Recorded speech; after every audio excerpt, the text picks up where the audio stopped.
Ever wonder what really happens to your plastic bottle after you toss it in the recycling bin? The story we're told is comforting, but it's often a fantasy. For decades, wealthy countries have shipped their waste overseas, calling it recycling. In reality, it's often just trash. This is waste colonialism, the environmental burden of the rich forced upon the poor.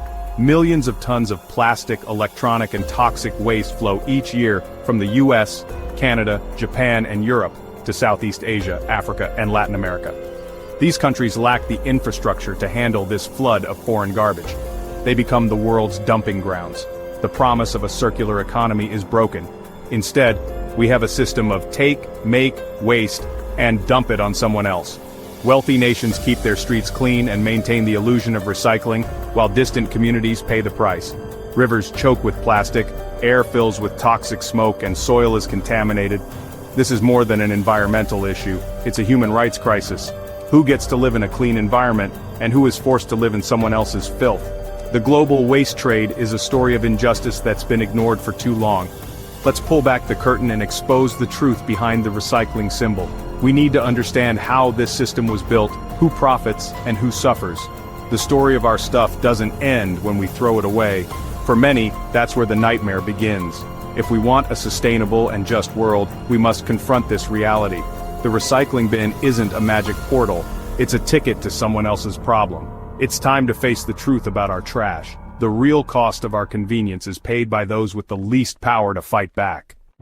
Let's follow the trail of our trash.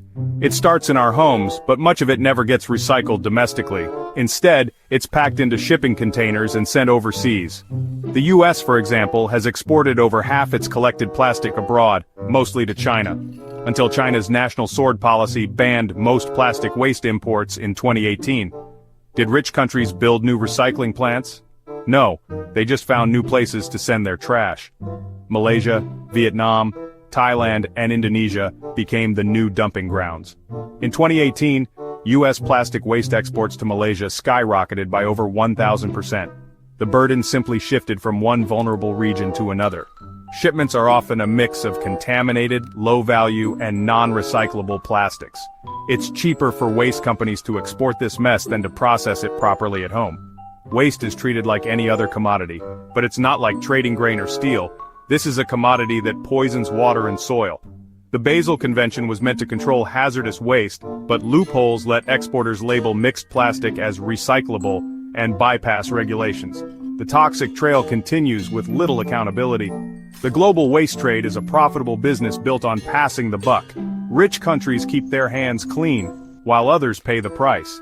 The system is rigged to prioritize commerce over people and the planet. Until we close these loopholes, the toxic trail will keep flowing. The world's trash problem is exported, not solved. Here's the dirtiest secret. Much of what's labeled recyclable is just garbage. Bales of plastic shipped overseas are often contaminated with food waste, diapers, and low-grade plastics that have no market value. Local workers in countries like Indonesia sort through this mess, picking out the few valuable plastics. What's left is a mountain of unusable, unwanted trash. With no proper disposal systems, it's dumped in open fields, along riverbanks, or burned in pits. Burning releases toxic chemicals, dioxins, furans, mercury, linked to cancer and respiratory illness. Water sources are polluted, air becomes hazardous, and land turns into wasteland. The recyclable label is a convenient fiction to get waste out of sight. This isn't a failure of importing countries. It's the result of a dishonest global trade. Landscapes become sacrifice zones for the world's trash. The environmental destruction is hidden from those who created it. The lie of recyclability keeps the system going. The true cost is paid by the most vulnerable.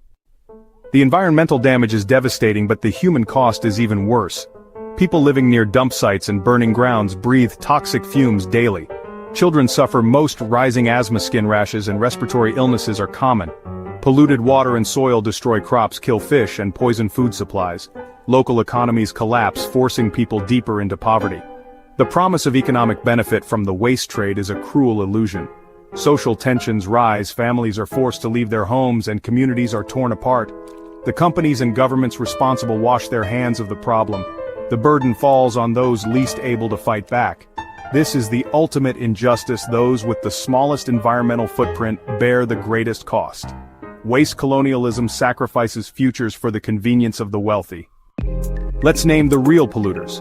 Global corporations like Coca-Cola, PepsiCo, and Nestlé. Their single-use packaging fills dump sites and chokes rivers worldwide.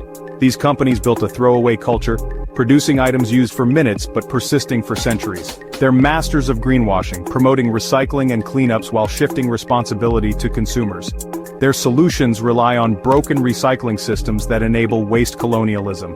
Pledges to use more recycled content only increase demand for imported plastic scrap. Chemical recycling is often just burning plastic for fuel, a false solution. They've known for decades that recycling can't keep up with their production. By externalizing costs, they privatize profits and socialize pollution. Real responsibility means turning off the plastic tap, not just managing the flood. The global waste trade is driven by profit, not sustainability. Waste management companies in wealthy countries are paid to collect trash, then export it cheaply rather than invest in real recycling.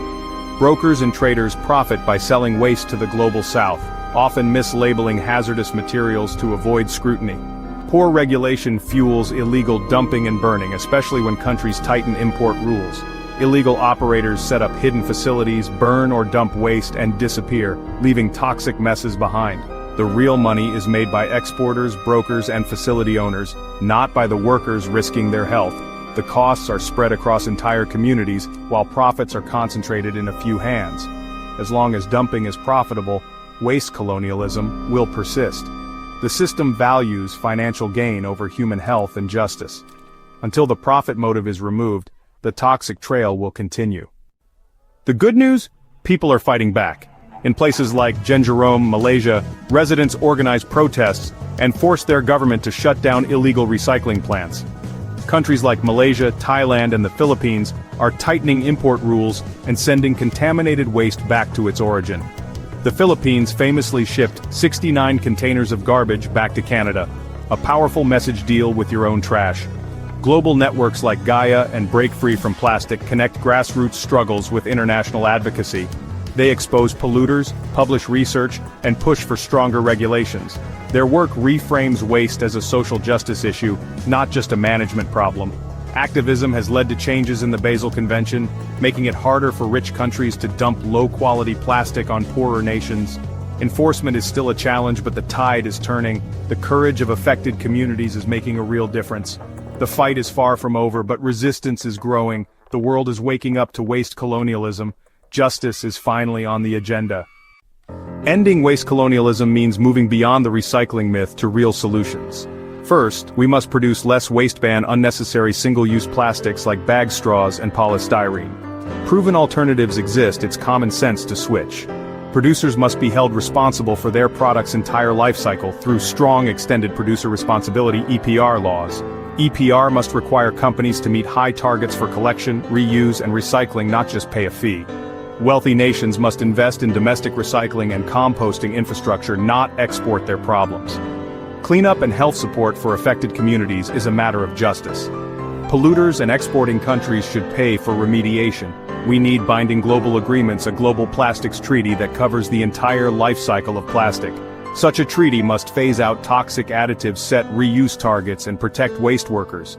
This is about human rights and global justice, not just the environment. The Basel Convention changes were a start, but we must go further.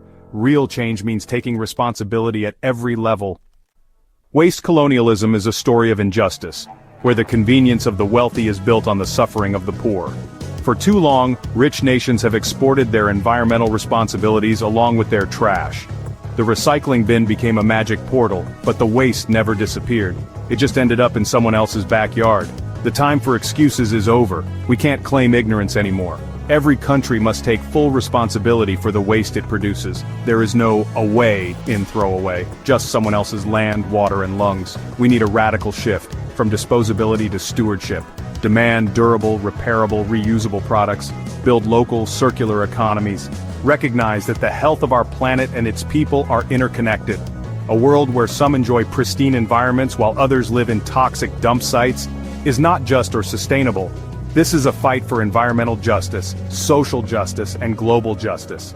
Reduce consumption, hold polluters accountable, and stop using waste as a weapon against the vulnerable. It's time to clean up our own mess and build a future where no community is sacrificed for convenience.